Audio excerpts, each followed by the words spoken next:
Baiklah, bismillahirrahmanirrahim. Bersyukur kehadrat ilahi kerana kita dapat berkumpul pada hari ini untuk sesi tumbal kita pada hari ini. Jadi saya Nur Amirah binti Zulkifli selaku moderator pada hari ini akan mengendalikan topik yang akan dibincangkan sebentar saja lagi.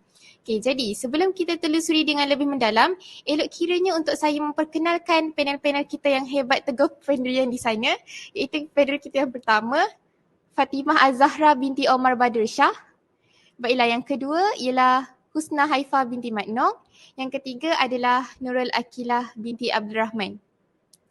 Jadi pada hari ini akan diketengahkan adalah model SAMR. Seperti yang kita tahu, SAMR merupakan salah satu model integrasi teknologi digital dalam PDP. Model SAMR juga merupakan rangka kerja yang dicipta oleh Dr. Ruben Tedura di mana beliau ini mengkategorikan pengintegrasian teknologi dalam pengajaran dan pembelajaran mengikut 4 peringkat, iaitu yang pertama adalah S iaitu substitution, yang kedua adalah A iaitu augmentation, yang ketiga adalah M modification dan yang keempat adalah R iaitu redefinition. Jadi menurut Romrell, Kidder dan Wood 2014, penambahan ini dianggap sebagai langkah peningkatan manakala pengubahsuaian dan penakrifan semula dianggap sebagai langkah transformasi.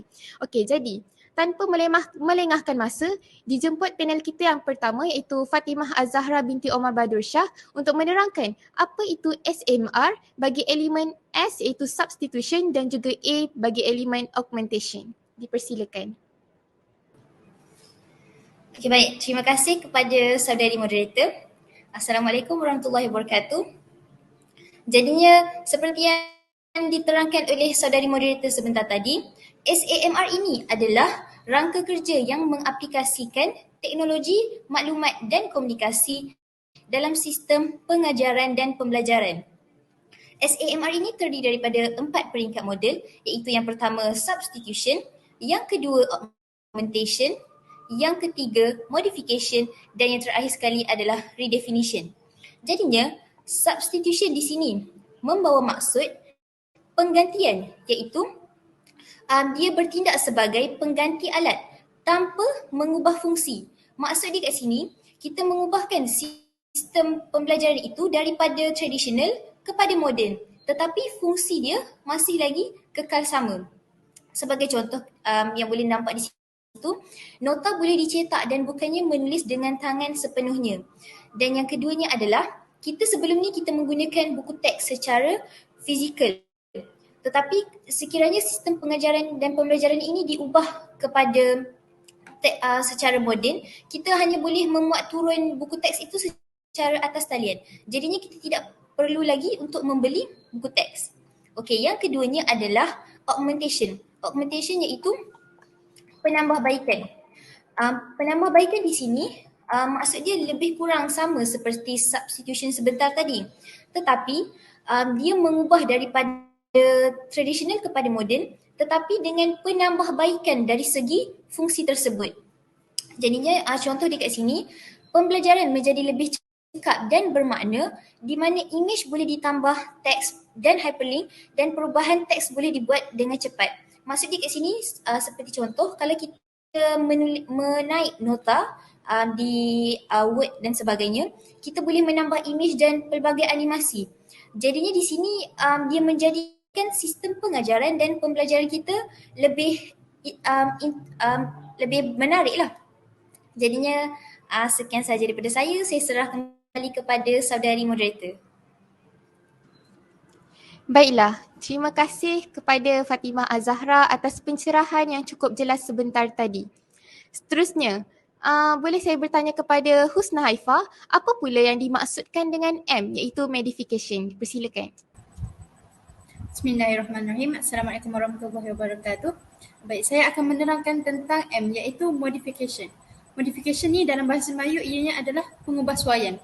Ia adalah langkah pertama mengatasi garis antara mempertingkatkan aktiviti tradisional bidik darjah atau mengubah bidik darjah tu.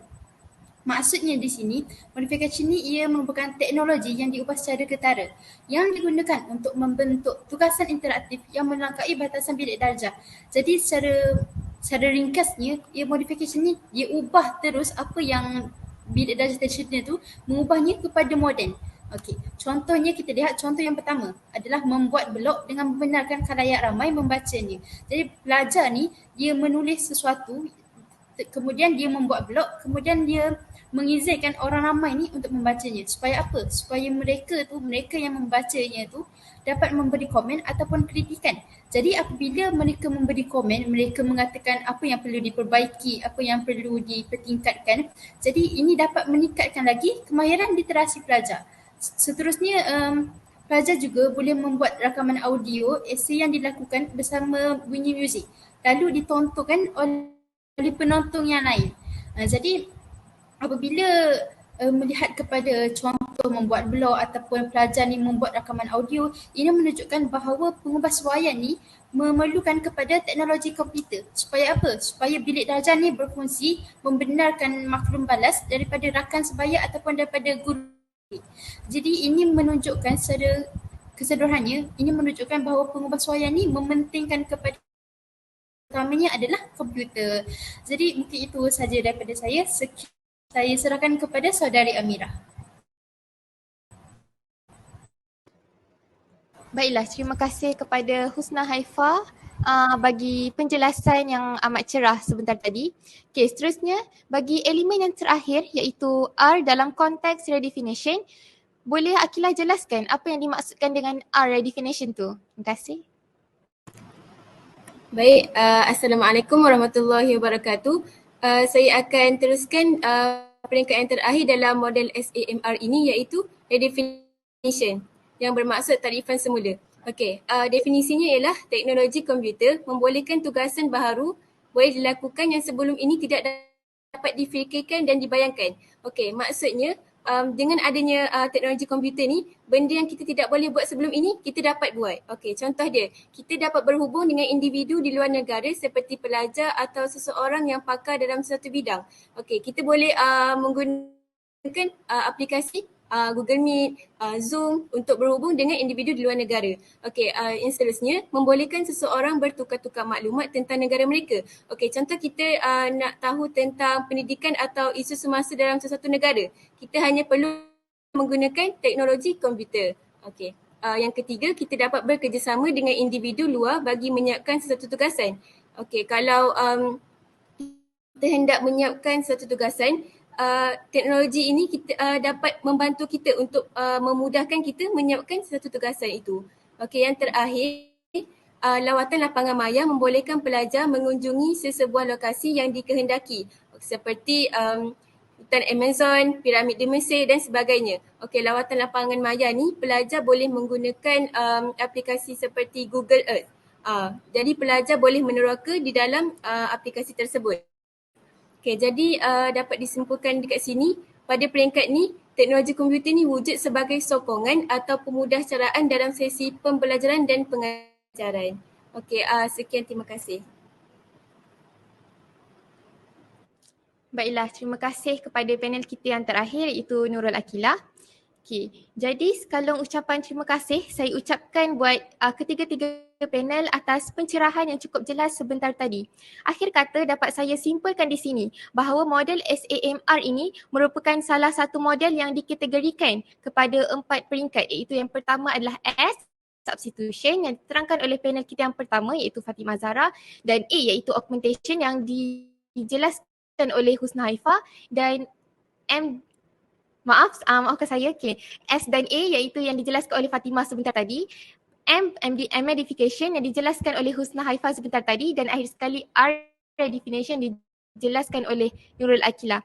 Jadi dapat kami agar kita dapat sama-sama memanfaatkan model SAMR ini dalam pengajaran dan pembelajaran. Jadi di sini dengan tamatnya kesimpulan saya sebentar tadi, maka tamatlah topik perbincangan yang kita bincangkan pada hari ini. Jadi itu sahaja daripada saya. Sekian, terima kasih.